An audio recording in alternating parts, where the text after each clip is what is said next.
button. Press the goddamn button. Dangerous game for men when you're trying to get a woman to change things about herself that she doesn't actually believe is necessary for you to give what she wants you to give in the relationship. What will happen is for us as women, we're a little bit quicker on the motion of change if we believe this change is supposed to get him to lock in or it's supposed to get a situation to look a certain way. The problem with this is we're quick to move on it even when we don't see it how you see it, but what do we expect in the end? And boy, when we don't get what we expected in the end after we make these changes, you gonna be every villain in the motherfucking book.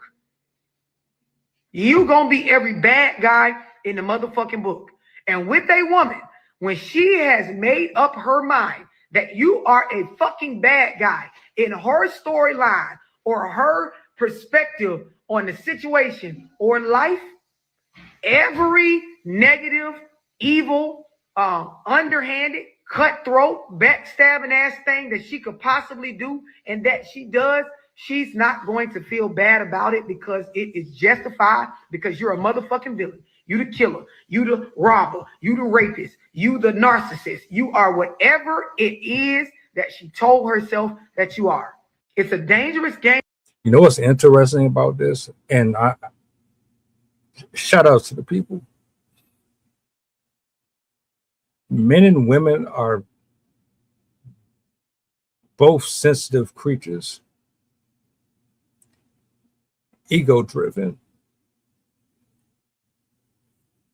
What she's describing is a subset of individuals who romanticize a reality with a person that does not live on the same island as they do. They like the scenery, but it's not a permanent stay. You take your entire life and will uproot it. Take it over here. Set up your throw pillows, hang up your pictures, bring out your fine china. They got a travel bag. They're not looking to be here very long. And it could be for a number of reasons. But ego, narcissism,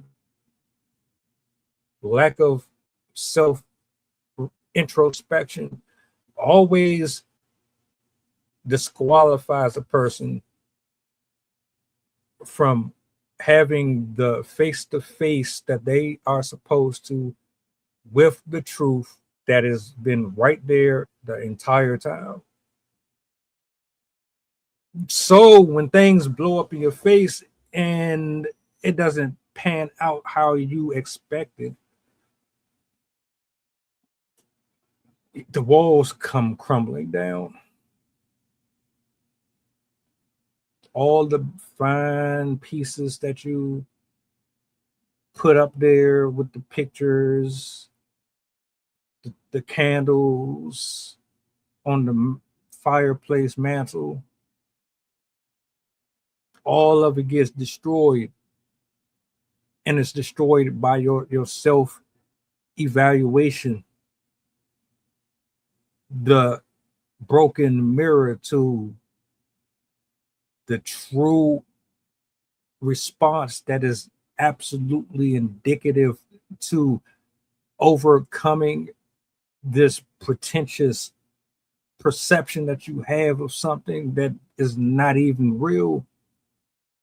Now you pissed off at him or her. Now he ain't shit. Now all men are this. Now all men are that. And because you don't know how to, what's the word I'm looking for? Acclimate to what is right there in front of you. Because it's still hard for you to even see it. It's like, damn, I'm a pretty, sexy, gorgeous, handsome, articulate, educated man or woman,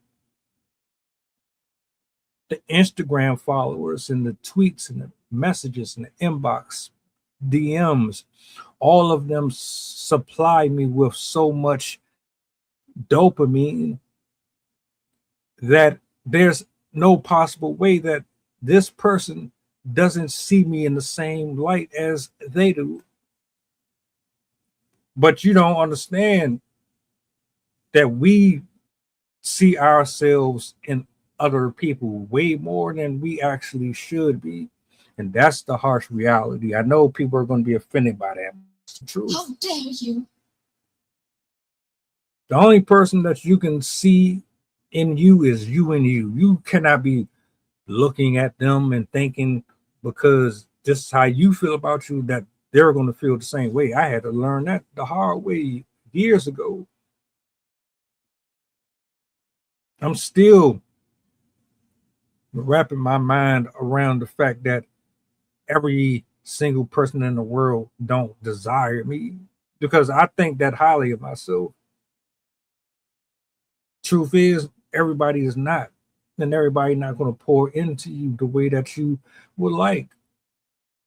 So, like in all actuality, you calling these people villains and this and that and the third, and maybe they have a role to play in your destructive response. But at the end of the day, you are the prime suspect in your own story. Because you choose them. Because you go after it. Because you have this preconceived notion internalized that everything has to work out the way that you want it to. And if it doesn't, you can't seem to do anything with that. When it's out of your control and you can't manage it, that's when corruption and destruction and absolute anarchy comes into play. You get emotionally distraught, you start breaking stuff, stalking, sorry, yada, yada, yada. Hey, don't hate me. We need to be doing more work on ourselves so we don't end up in these positions anyway. But you say this to anybody and it's met with conflict and anger and distrust of truth.